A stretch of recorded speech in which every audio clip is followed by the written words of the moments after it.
Assalamualaikum warahmatullahi wabarakatuh. Perkenalkan, nama saya Faras Haryo Wicaksono. Saya dari kelas 12 MIPA 3. Di sini saya akan mereview sebuah novel yang berjudul London Love Story.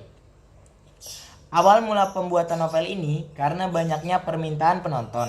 Karena awalnya cerita London Love Story ini diawali dari sebuah film yang akhirnya penulis skenario Tisha TS membuatnya dalam bentuk novel yang didampingi oleh Stanley Maulen dalam pengeditan novel London Love Story. Novel London Love Story dikemas sedikit berbeda dengan filmnya.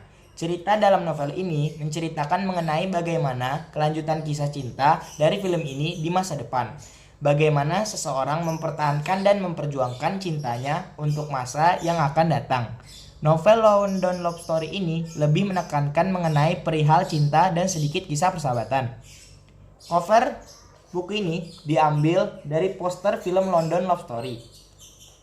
Dan di dalam buku ini sangat berwarna, di mana di setiap halaman terdapat gambar-gambar kota London.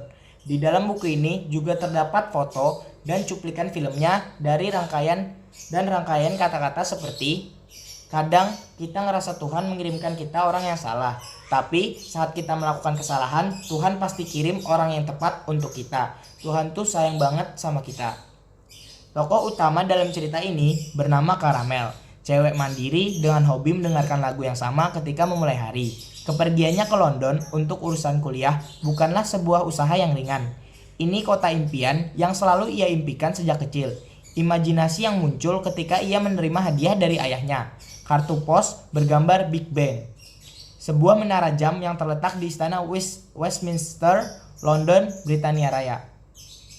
Walaupun Caramel berhasil mewujudkannya menjadi mahasiswa di London, ia juga berat meninggalkan ibunya sendiri di Jakarta yang berstatus single parent sejak ayah Caramel meninggal. Di London pun, Caramel juga mengambil part-time job di sebuah cafe pizza di tengah kota sebagai usaha untuk meringankan biaya hidup yang tinggi. Meskipun demikian, Caramel tetap fokus pada kuliahnya yang sangat giat belajar. Targetnya adalah menjadi lulusan terbaik di angkatannya.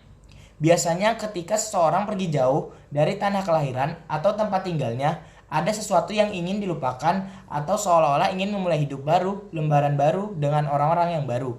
Begitu juga dengan Caramel, ada masa lalunya yang membuat hatinya luka. Meski dia sudah pergi jauh dan berusaha melupakan tapi tetap tidak bisa.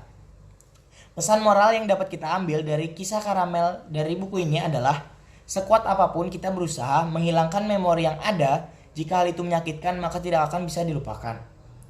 Kelebihan yang dapat diambil dari cerita dalam novel London Love Story ini sangat unik dan nyentrik. Penulis banyak sekali menggambarkan bagian-bagian yang indah sesuai dengan latar tempat yang dipilih, yaitu London. Namun penulis juga tidak melupakan indahnya tanah air dengan mengangkat Pulau Dewata. Kelebihan yang dapat diambil dari novel London Love Story ini, ceritanya sangat kental dengan kisah percintaan yang unik dan sangat khas, dan dibumbui dengan kisah persahabatan. Kekurangan yang dapat diambil dari novel London Love Story adalah dalam novel ini seolah tidak memberikan titik temu yang jelas dengan penggambaran tokoh Caramel yang seolah menghilang tanpa ada alasan dan latar belakang yang jelas. Kekurangannya juga masih ada beberapa tipe yang terdapat dalam novel London Love Story ini. Novel ini juga seharusnya diberi jangkauan umur untuk para pembaca agar anak-anak yang berusia di bawah umur 17 tahun tidak diperkenankan membaca novel London Love Story ini. Sekian review novel yang dapat saya sampaikan, kurang lebihnya mohon maaf. Wassalamualaikum warahmatullahi wabarakatuh.